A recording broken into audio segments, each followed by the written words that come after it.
এই পাঁচটি কারণে গোসল ফরজ হয়। ছেলে বলেন আর মেয়ে বলেন, নারী এবং পুরুষ প্রত্যেকের জন্যে যখন এই পাঁচটি কারণ যখন দেখা দিবে তখন কিন্তু আপনার উপরে গোসল ফরজ। আর গোসল যদি আপনার উপরে ফরজ হয়, এই ফরজ অবস্থায় আপনার উপরে গোসল ফরজ, এখন আপনি আর কোনো ইবাদত করতে পারবেন না। মানে আপনি ইবাদত করবেন আরো গুনাহগার হবেন, আপনি ইবাদত করবেন আরো পাপিষ্টের কাজ আপনি করবেন, কারণ আপনার উপরে গোসল ফরজ। এখন ইমার্জেন্সি হলো যত দ্রুত তাড়াতাড়ি সম্ভব আপনি পবিত্রতা অর্জন করবেন, যত দ্রুত তাড়াতাড়ি সম্ভব আপনি গোসল করে পবিত্রতা অর্জন করে আল্লাহ পাক রব্বুল আলামিনের ইবাদতে আপনি লেগে যাবেন। এই গোসলগুলা আসলে ফরজ গোসল কিভাবে করতে হয় সেই বিষয়গুলো আমরা অনেকেই জানি না। ফরজ গোসলের সেন্সিটিভ বিষয়গুলো আমরা অনেকেই জানি না। স্বামী আর স্ত্রী সহবাস করার পর আমরা অনেকে গোসল করি। এই যে দেখেন, আমরা প্রতিনিয়ত বা প্রতিদিন যেইভাবে আমরা গোসল করি আমরা সেইভাবে গোসল করে ফেলি না।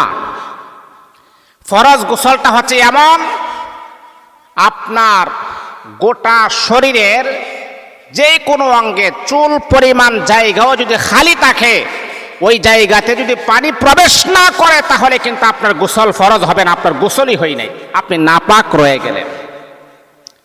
আপনি মনে করেন সাবান দিয়া, তারপর বিভিন্ন প্রকারের আপনি ফ্লেভার দিয়ে আপনি গোসল করলেন, একেবারেই পরিষ্কার, কিন্তু আসলে সুন্নাহ মোতাবেক, হাদিস কুরআন মোতাবেক আপনি নাপাক। কারণ আপনার মনে করেন চুল পরিমাণ জায়গা খালি আছে যেখানে পানি প্রবেশ করে নাই। এই জন্য আমাদের দেশের মানুষেরা ফরজ গোসলের ব্যাপারে একেবারে অচেতন। ফরজ গোসলটা কিভাবে করতে হয় সেটা আমরা জানার চেষ্টাও করি না, জানিও না। দেখেন, এই বিষয়গুলো যদি আপনি না জানেন, এই বিষয়গুলো যদি আপনি অবজ্ঞা করেন, এই বিষয়গুলো যদি না জানার চেষ্টা করেন, তাহলে যে আপনি ইবাদত করতেছেন, আপনি যে নামাজ পড়তেছেন, আপনি যে কোরআন তেলাওয়াত করতেছেন, আপনি যে জিকির আজকার করতেছেন, এইগুলা থেকে তো আপনি মাহরাম হয়ে যাবেন, এইগুলা থেকে তো আপনি বঞ্চিত হয়ে যাবেন।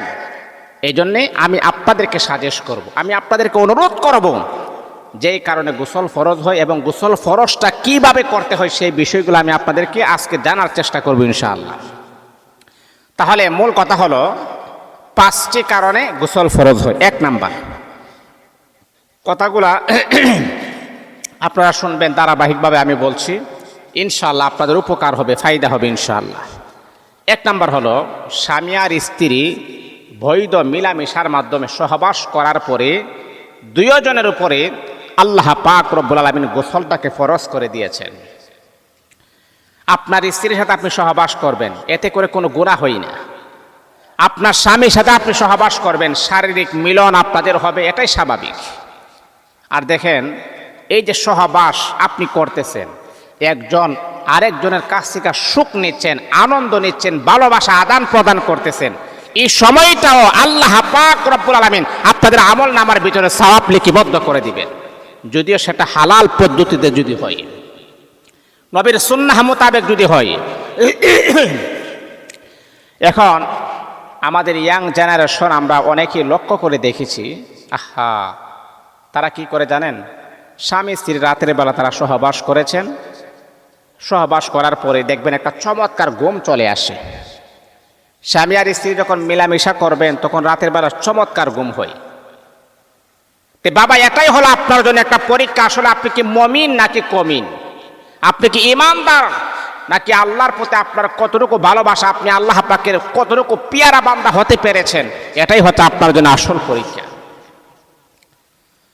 আল্লাহ পাক রব্বুল আলামিন বান্দাকে বিভিন্নভাবে আমার আল্লাহ পরীক্ষা করেন।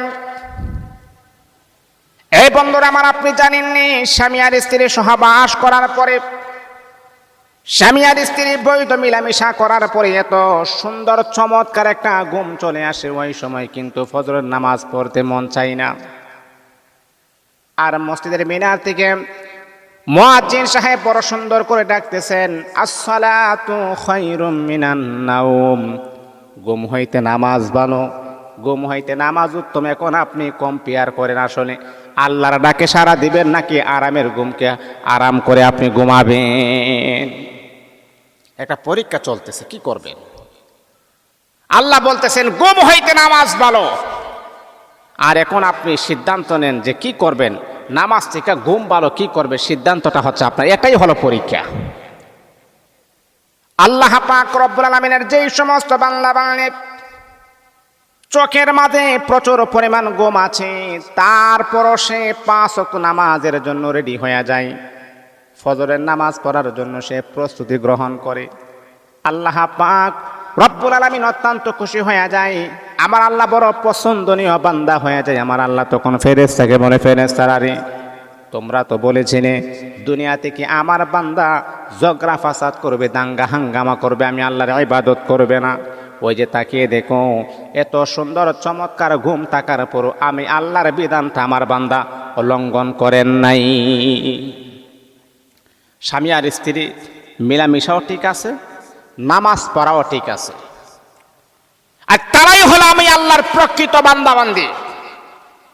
আর আমরা অনেক যুবক যুবতী আছে কি জানেন, রাতের বেলা সহবাস করার পরে দিনের দুপুর আপনার 12টা বাজে 11টা বাজে এখনো পর্যন্ত গোসল করে নেয়, হাঁটাহাঁটি করতেছে।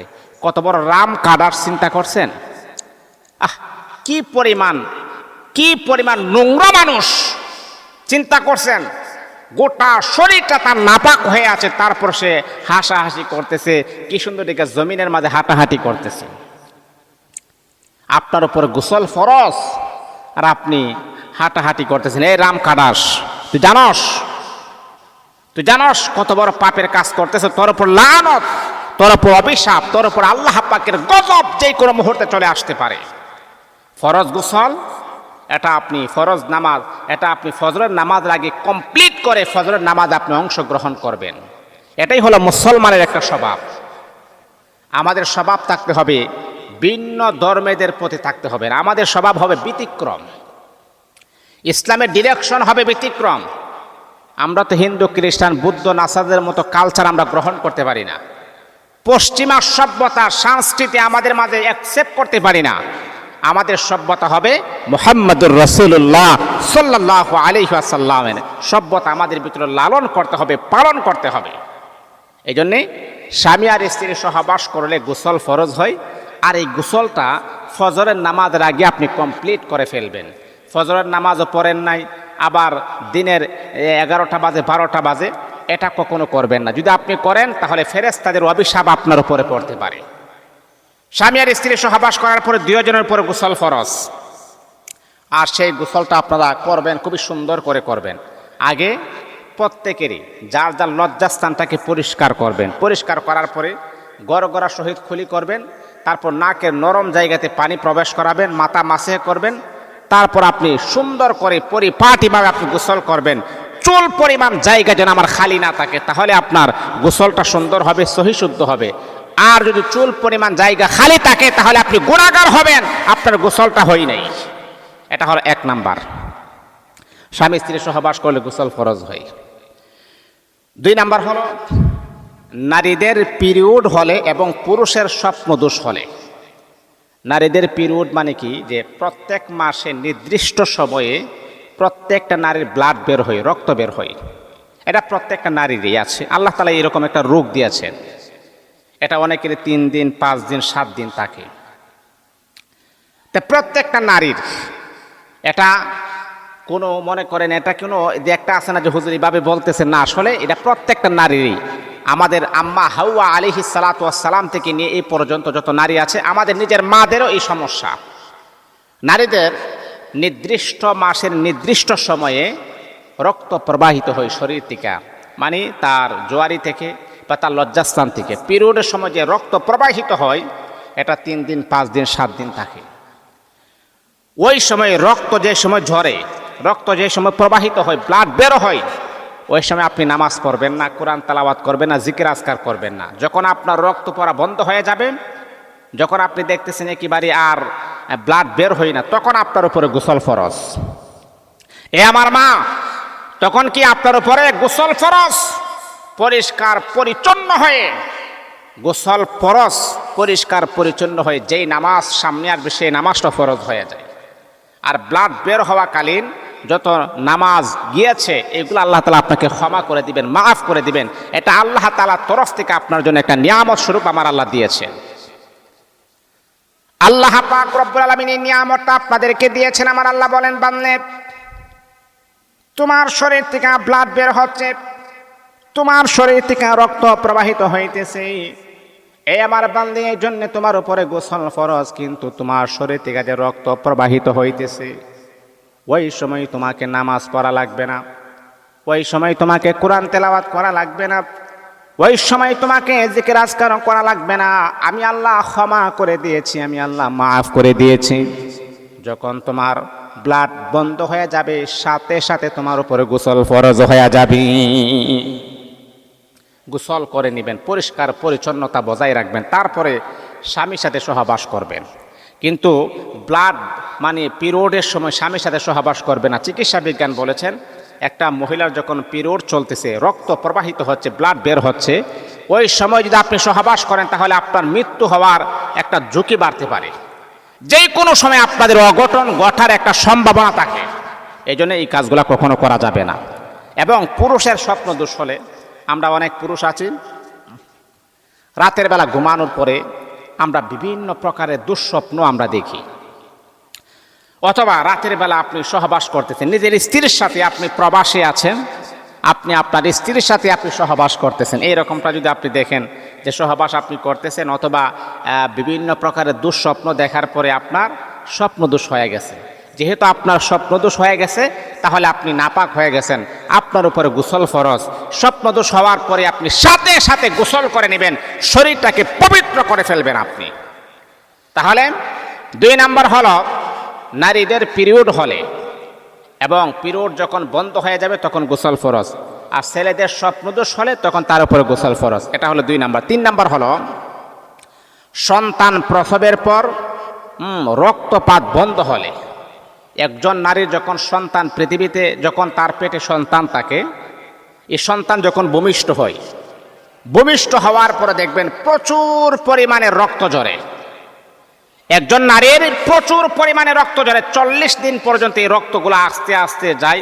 মনে করেন প্রাথমিক অবস্থায় বেশি রক্ত ঝরে, তারপরে আস্তে আস্তে একটু কমে। কিন্তু অনেক নারীদের থেকে আমি শুনেছি যে 40 দিন পর্যন্ত নাকি রক্তটা ঝরে, 40 দিন নাপাক থাকে। সন্তান প্রসবের পর যখন আপনার রক্ত বন্ধ হয়ে যাবে তখন আপনার উপরে গোসল ফরজ। আর এই রক্ত চলাকালীন সময়ে আপনি গোসল করা লাগবে না।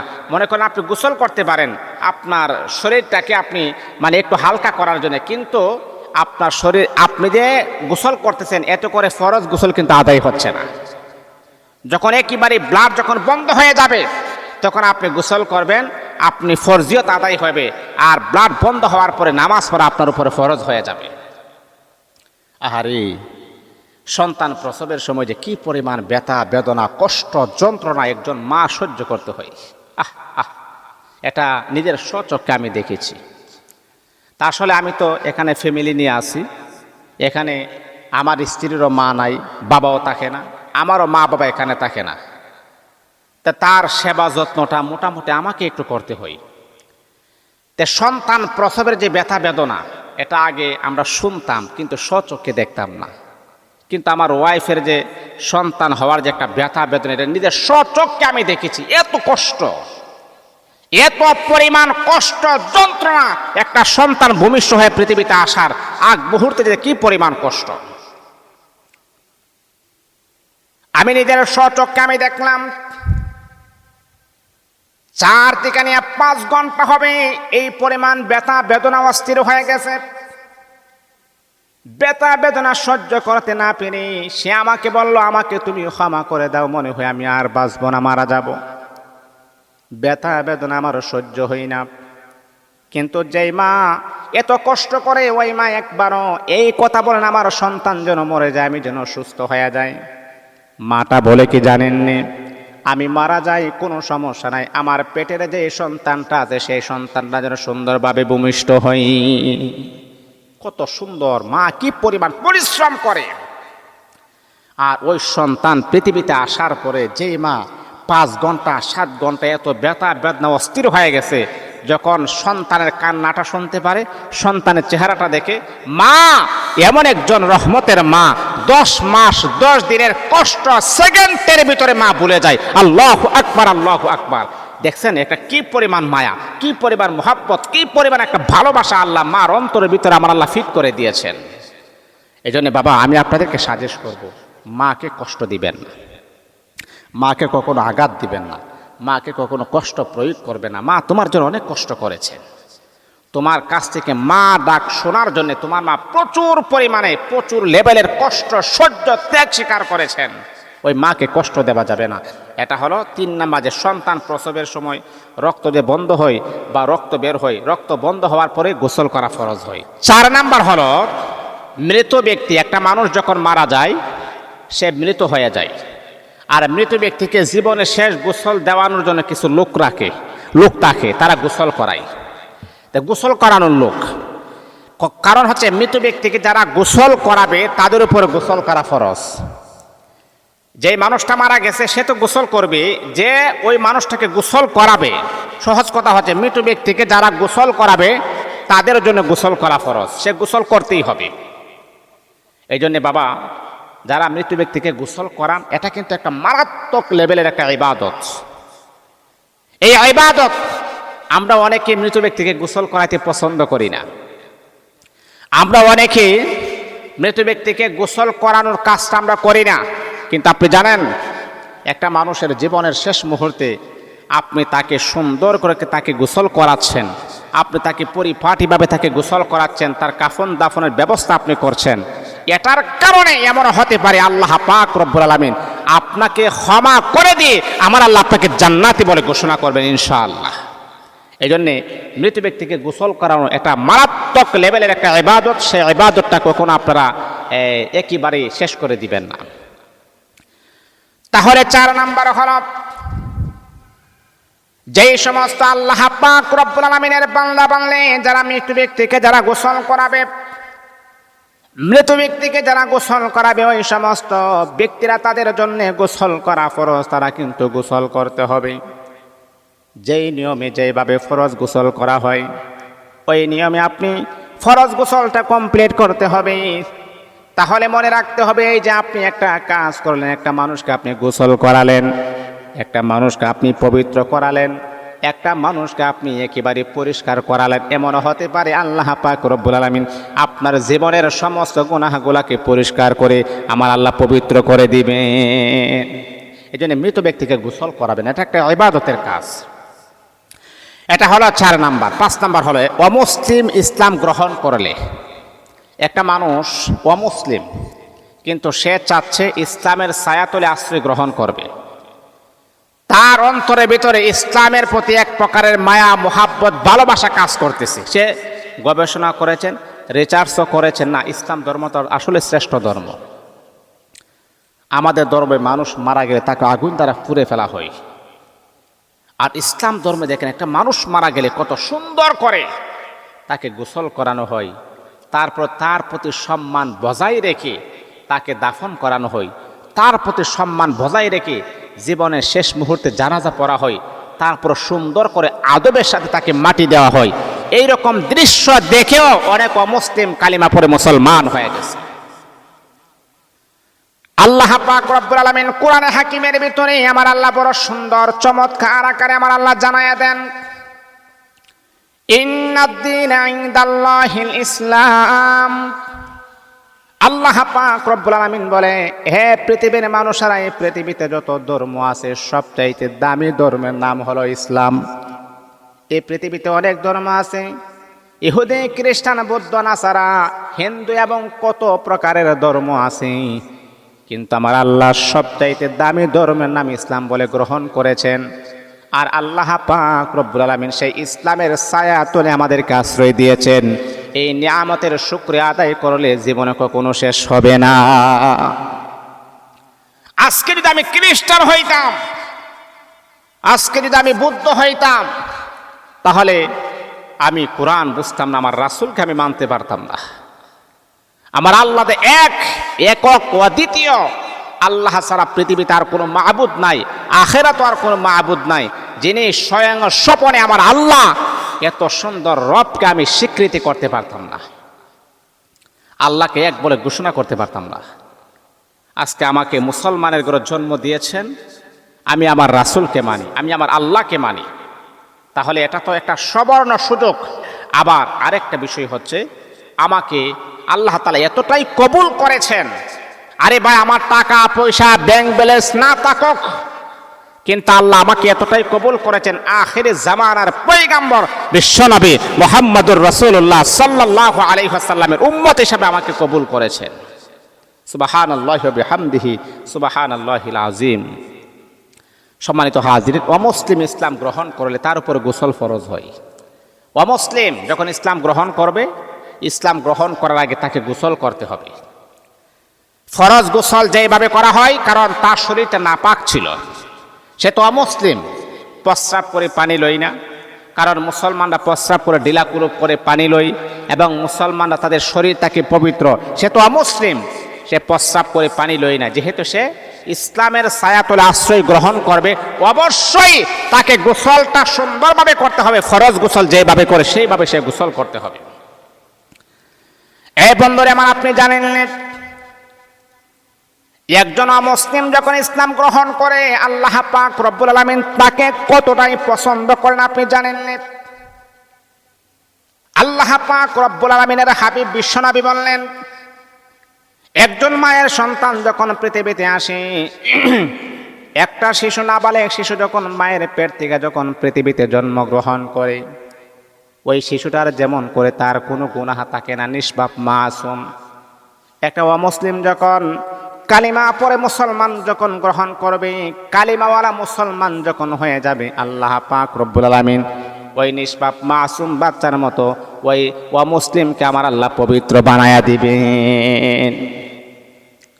একজন শিশু মায়ের পেট থেকে যখন ভূমিষ্ঠ হয়ে পৃথিবীতে আসে, ওই শিশুটার কোনো গুনাহ নাই, নিষ্পাপ মাসুম পুত পবিত্র। আল্লাহ বলেন, একটা অমুসলিম যখন ইসলাম গ্রহণ করে, যখন সে কালিমাওয়ালা মুসলমান হয়ে যায়, আল্লাহ তাআলা তাকে নিষ্পাপ মাসুম বাচ্চার মতো পবিত্র বানায় দেয়। এই জন্যে বাবা, ওই সমস্ত ব্যক্তিকে যদি আপনি পেয়ে যান, তাদের কাছ থেকে আপনি দোয়া নেবেন, কারণ তারা নিষ্পাপ, তারা গুনাহ নাই। আর আমাদের কালচারটা এমন হয়ে গেছে, একটা অমুসলিম যখন কালিমা গ্রহণ করে, তখন আমাদের নিয়মটা কি ছিল জানেন? তাদেরকে সহযোগিতা করা, তার পাশে দাঁড়ানো, তাকে টাকা দিয়ে, পয়সা দিয়ে, শ্রম দিয়ে, বুদ্ধি দিয়ে তাকে একটা ভালো একটা অবস্থানে নিয়ে যাওয়া। কিন্তু আমরা কি করি? একেবারে তাকে অবহেলিতভাবে দেখি। আমাদের দেশে এইরকম একটা কালচার চলে আসছে, একটা অমুসলিম ইসলাম গ্রহণ করেছে আপনি, কারণ তারও তো একটা বাড়ি ছিল, তারও তো একটা ঘর ছিল, তারও তো আত্মীয় স্বজন ছিল, মা বাবাকে ছেড়ে দিয়ে সে ইসলামের প্রতি আকৃষ্ট হয়েছে, আর আপনি তাকে দূরে ফেলে দিচ্ছেন। এটা ইসলামের কোনো আদর্শ হতে পারে না। আপনি তাকে কর্মস্থান করে দিবেন, কাজের একটা অবস্থান আপনি করে দিবেন, যেখান থেকে সে একটা ইনকামের একটা সোর্স যেন পায়, এবং আপনি তার একটা বাসস্থান করে দিবেন। আল্লাহ তাআলা যদি আপনাকে এইরকম এবিলিটি দেন, আরে বাবা, আল্লাহর কাছে তো আপনি কথাটা বলতে পারবেন যে, আল্লাহ জানি না দুনিয়াতে তুমি আমার কোন আমলটা পছন্দ করেছো, আল্লাহ তোমাকে পছন্দ করার মতো কোনো আমল আমি করি নাই, কিন্তু একটা আমল আমি করেছি, সেটা হলো একটা অমুসলিম যখন কালিমা গ্রহণ করেছে, তখন তার কোনো কিছুই নাই, আমি তার বাড়ির একটা ব্যবস্থা করে দিয়েছি। আরে বাবা, এমনও তো হতে পারে এই যে আমলটা আপনি করেছেন, এটার ওসিলায় আমার আল্লাহ আপনাকে মাফ করে দিয়ে জান্নাতি বানায় দিবেন। একটা কাজ করেন না, আল্লাহর পছন্দ মতো একটা কাজ আপনি করেন। একটা অমুসলিম যখন ইসলাম গ্রহণ করবে, তার পাশে আপনি দাঁড়ান, তাকে একটা ব্যবসা ধরাইয়া দেন, যাতে করে সেখান থেকে তার পরিবার নিয়ে যেন সে খাইতে পারে, পরিবারের ভরণ পোষণ যেন সে দিতে পারে, এরকম একটা ব্যবসা আপনি ধরাই দেন না। আল্লাহ যে আপনাকে এত টাকা দিয়েছেন, আপনি কি করবেন? আরে ভাই, কাপড়ের তো কোনো পকেট নাই, এই ব্যাংক ব্যালেন্স দিয়ে আপনি কি করবেন? আমাদের সবচাইতে বড় সমস্যা কি জানেন? দুনিয়ার প্রতি আমরা মারাত্মক লেভেলের মোহাব্বতের ভিতরে আমরা পড়ে গেছি। দুনিয়ার মায়া, দুনিয়ার আকর্ষণ, দুনিয়ার মোহাব্বত, দুনিয়ার লালসা, এই দিকে আমরা বেশি দাবিত হয়ে গেছি, যার কারণে আমরা দুনিয়াটাকে একেবারে লাভবান মনে করি যে মরতে হবে, মৃত্যুবরণ করতে হবে, সেই দিকে আমাদের কোনো ফোকাস নাই, সেই দিকে আমাদের কোনো খেয়াল নাই। এই জন্য বাবা 5টা কারণে গোসল ফরজ হয়। 1 নাম্বার হলো স্বামী আর স্ত্রী সহবাস করলে গোসল ফরজ হয়, এটা হলো 1। 2 নাম্বার হলো নারীদের পিরিয়ড হলে, ওই যে প্রত্যেক মাসে যে নারীদের ব্লাড বের হয়, বের হওয়ার পরে 5 দিন 3 দিন 7 দিন যতদিন তাকে যখন বন্ধ হয়ে যাবে তখন গোসল ফরজ হবে। আর ছেলেদের যখন স্বপ্নদোষ হয় তখন আপনার উপরে গোসল ফরজ। 3 নাম্বার হলো সন্তান প্রসবের সময় নারীদের রক্ত বের হয়, ব্লাড বের হয়। এটা কেউ বলেছেন 40 দিন 39 দিন এইরকম থাকে। আসল কথা হচ্ছে দিন বড় কথা না, যখন আপনি দেখবেন যে আপনার ব্লাড বন্ধ হয়ে গেছে তখনই আপনার উপরে গোসল ফরজ। 4 নাম্বার হলো মৃত ব্যক্তিকে যারা গোসল করায় ওই সমস্ত ব্যক্তির উপরে গোসল করা ফরজ। আর 5 নাম্বার হচ্ছে অমুসলিম যখন ইসলাম গ্রহণ করে, ইসলামের ছায়াতলা যখন আশ্রয় গ্রহণ করে তখন তার উপরে গোসল ফরজ। এই 5টা কারণে গোসল ফরজ হয়, অন্যথায় গোসল ফরজ হয় না। আল্লাহ আমাদের সবাইকে ইসলামের পুঙ্খানো বিষয়গুলা সুন্দরভাবে মেনে চলার জন্য তৌফিক দান করুন।